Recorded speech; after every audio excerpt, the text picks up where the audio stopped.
বৃষ্টির জন্য প্রহর গুনছিল চাষিরা। সেই বৃষ্টির জলেই হয়ে গেল সব শেষ। এক রাতের বৃষ্টিতেই ফুসছে অজয়, জল বাড়ছে টুমনিত।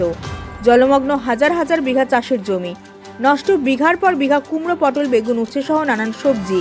একাধিক ইটভাটাও জলমগ্ন, ধানের বীজও চলে গিয়েছে ভেসে। কাকসার মলানদিঘির বিষ্ণুপুর আর বিদবিহারের প্রায় 10টি গ্রামের চাষিরা এইসব সবজি চাষ করে থাকেন। এই সবজির যোগান দেন দুর্গাপুরের বিভিন্ন সবজির বাজারে আর হাটে।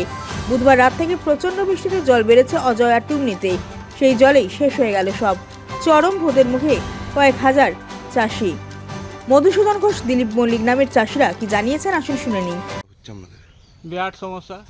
সব তো জমি টুমনি নদীর জলে, সব জঙ্গলের জলে আর টুমনি নদীর জলে একদম সমস্ত ধান জমি, কুমড়ো, পটল সব জলের তলায় এখন।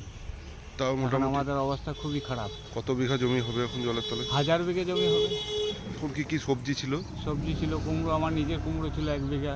এই শুরু হয়েছিল ধরতে, সব জলের তলায় ডুবে গেছে একদম। আর বীজতলাও নষ্ট হয়ে গেছে, যে ধান পুঁতবে আবার, ধান যেগুলো পোতা হয়েছিল সেগুলোও নষ্ট হয়ে গেল। বলছি হঠাৎ করে এই বছর বানটা বেড়ে গেল কেন? হঠাৎই তো এক রাতে বৃষ্টিতে সব বন্যা হয়ে গেল। তাহলে তো চরম সমস্যা। চরম সমস্যা, চাষিদের দুর্ভোগের সীমা নাই কিছু। একবার খরচ করে চাষ করেছে, সব চলে গেলে এবার কি করে চাষ করবে? সরকার যদি কিছু সহযোগিতা করে তাহলে আমরা উপকৃত হই খুবই। আপনার নাম? আমার নাম মধু ঘোষ, চাষি। চাষি আমি একজন। যা বৃষ্টি হয়েছে নামা যাচ্ছে না নিচে, বন্যায় সব শেষ। বলছি সব তো কি এখানে কি নদী রয়েছে? অজয় নদী, এইটা কি টুমনি নদী? টুমুনি নদী, মোটা গেছে দেখতে পাচ্ছি। সবই আপনাদের কি ক্ষতি হয়েছে? ক্ষতি হয়েছে। যা মাটি ছিল, মাটার ইট ফিট সব নষ্ট হয়ে গেছে। তাহলে কতটা সমস্যা?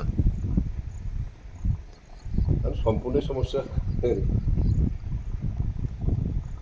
তাও মোটামুটি কত টাকার ক্ষতি হবে? ক্ষতির অঙ্কটা বলা যাবে কি? পুরোটাই ক্ষতি। কি নাম আপনার? অনেক নিরুদ্দাস।